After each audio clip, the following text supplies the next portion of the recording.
Սա քաղաքագիտության մեջ կոչվում է տրանզիտ, փոխանցման, ժողովրդավարության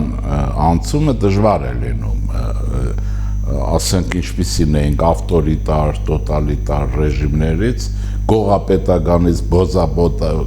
բոզապետականից, այդ մարդիկ դա են ստեղծել մինչև անցումը տրանզիտ է կոչվում, դա ընդհանրապես եւ դժվարություններ են լինում։ Հայ հանրությունը պիտի իմանա, որ ժողովրդավարության հաստատումը չի լինում հեշտ,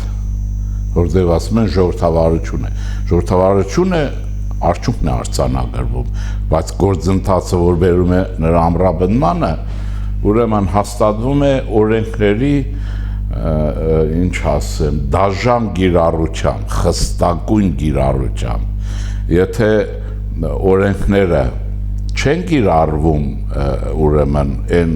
հստակությամբ, չորով, այն որ ասում են,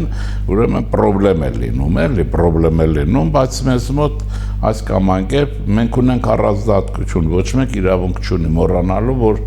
մենք այս տրանզիտ անցնում ենք, անցել ենք, ընդհանուր առմամբ անցել ենք, բայց շարունակականությունը անցնում ենք կորոնայից հետո, պատերազմից հետո, արյունաքամ լինելուց հետո, ամեն հայ ինքը իր գիտակցության մեջ պիտի լինի, ամենալավից վատը, վատից լավ, եթե դրանք կան, որ Ռուսաստանը 44 օրյա պատերազմով Ադրբեջանի ձեռքով մեր պոտենցիալն էր ոչնչացնում, ոչ միայն Արցախը, մեր ազգային պոտենցիալը ոչնչացնում էր, դա շատ ահավոր բան է,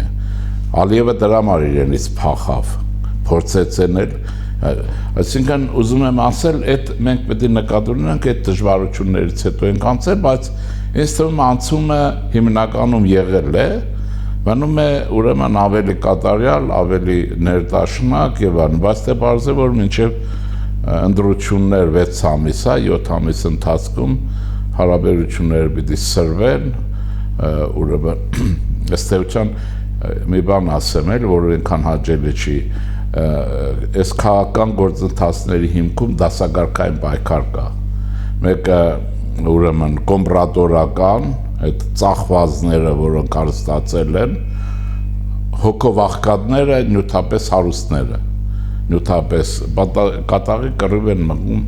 Հայաստանի անկախության եւ ժողովրդի դեմ եւ նաեւ աշխարհով մեկ էլի խեղաթյուրում են բան, բայց կարծում եմ որ հարցը լուծված է հիմնականում, բայց որ հանգստանալու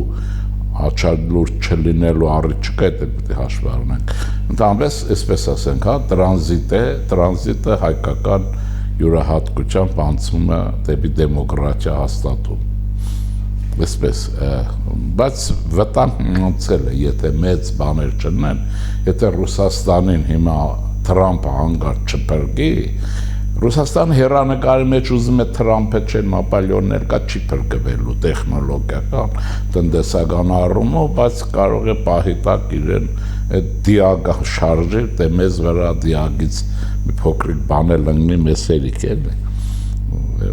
բան չունենք, վտանգ չունենք։ Փաշինյան, երեք Փաշինյանը Գերմանիայում հերթական Հայաստանի ու ռազմավարական գործընկերության հաստատող ստորագրեց այս անգամ Գերմանիայի հետ, սա արդեն Գերմանիան հերթական որ կուսակցության հետ։ Բայց Մոսկվայում էլ միաժամանակ Փաշինյանին դիմավորեցին ցույցով, թե եկեղեցուց հեռու մնացեք, կմեկնաբանեք այս երկու։ Ուրեմն, այո, Գերմանիայում էր եւ ես հաճելիորեն ձեզ հիշեցնեմ, ոչ մեկը չմոռանաք, որ այն փաստաթղթեր, որ ստորագրվեցին, որ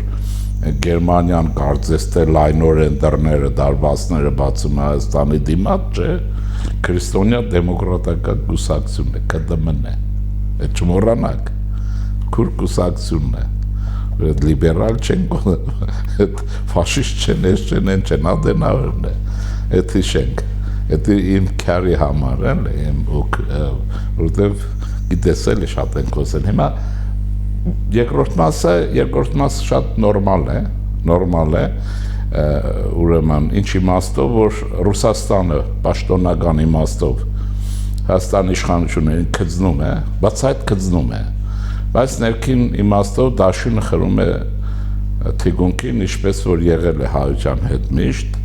բարյացակամ են, հապկ եւ այլ ինչ ապշություն ասես դուրս են տալիս, այս Զախարովան իրենց Բերանովը խոսում, եւ ինչ է հայության արմյաշքա ապադասակարգայնացած, ապազգայնացած տեսակին հանել է ոտի։ Երևի այդտեղ որ իշքան որ գոռում է ինչ է, ցույցը, չեմ կասկ 80% չեկիստ է, հայ չեկիստ է, կամ էլ միլիցիա բան է, որ ասում են, ճիշտ է Ռուսաստանի, կամ էլ Սամվել է, շատ զարմանակ է, Սամվելներ։ Ինչ է, դա այն հատվածն է, որ Հայաստանի դեմ է եւ այդ հատվածի գործողությունները իրական քաղաքականություն են Հայաստանի հանդեպ։ Հայերի այդ ցույցը իրական ցուցիչ է Ռուսաստանի Հայաստանի պետության հանդեպ վերնացած վերաբերմունքի։ Էս է իրականը հայ ոչնչությունների ձեռքով։ Հիմա այստեղ կա պարադոքսալ մի բան։ Ուրեմն մենք գիտենք, որ ժողովրդավարություն, ցույց, գործատու Լեոն Ռուսաստանում մահ է։ Մանավանդ ռազմական պատերազմի մեջ են, չարգելված է ստեղության։ Ուրեմն այստեղ ասեմ, որ այդուհանդերձ Հայաստանի Հանրապետության դեսպանատան շուրջ է, այդ տարածքում է, որ կգտնես ժողովրդավարություն գտնես։ Եթե բարձ է չէ, ուրեմն նույնիսկ այս ապուշները բողոքում են Հայաստանի դեմ ժողովրդավարական փոքրիկ կղզյակում Մոսկվայում, բայց որ ամեն ինչ նորմալ է, իշխանությանն ընդունում են կծնանկով, հարգանքով, ատելությամբ հորքի մեջ եւ իրական գործողություններով այս ցույցերով։ Ռուսաստանը դա է, դվար ասում եմ հերո մնացեք դրանից, այդ եմ ասում, Վարդանիկի հետ գործ չունեք, բայց այդպես է։ Եկեղեցի բան, եկեղեցին, ես ասեմ մեր հավատացյալ հայրենագիցներն իմանան Մոսկվայում այստեղ ռուսական եկեղեցին մեր եկեղեցուն չի ընդունում։ Իրենք գողացել են իրենց եկեղեցու դավանանքը եւ կառույցը, մոդելը եւ այլն բյուզանդականի, չէ, բյուզանդականի շարունակություն, ընդ որում ռուսներին այս պարագայում մեր քրիստոնեության լույսը տվող աղջիկ Աննա իշխանուհին է, անի տոհմից է, Սվյատոսլավի կինը, Բյուզանդիայի Վասիլ Կայսեր, Վասիլն էլ հայ է, մաքուր, բայց ուղղափառ հայ է, ուրեմն քույրն է, ուրեմն այս Աննան սրանց կողեց լողացել այս դնեբրի ջերերում էլի չմաքրվեցին 1988 թվին, էլի մեջը մենք իրենք ատում են մեր եկեղեցուն, տավանանքը չեն ընդունում, պաշտոնական իմաստով մեր եկեղեցու պետին հաշվում են բան, ինչ են ասում են բան էլի, ոչ նորմալ քրիստոնյա էլի եւ այլն, բայց հիմա քանի որ եկեղեցին իրենցն է գլխամասը, Էջմիածնի գլխամասը ռուսական է, չէ, հիմա մեր Կարեկին ուզուրպատորը իր թայֆով ռուսական տաղդի ծառայության տրամադրությունների տակ ասում են այդպես, չէ, ուրեմն իրենք պաշտպանում են իրենց գլխամասը հայ ժողովրդից, բայց դե հարցը լուծվելու է, այլապես տարօրինակ է ստացվում, հերձվածողներ հաշվվող իրենց հաշվող, իրենք էլ պաշտպանում են հայերի անունով, ոչ կարևոր չի, պաշտպանում են մեր եկեղեցու, որի դեմ տարերով կռիվ են մղում, իրական կռիվ է, Կիրիլը եւ այլն, չեն ընդունում մեր տավանանքը,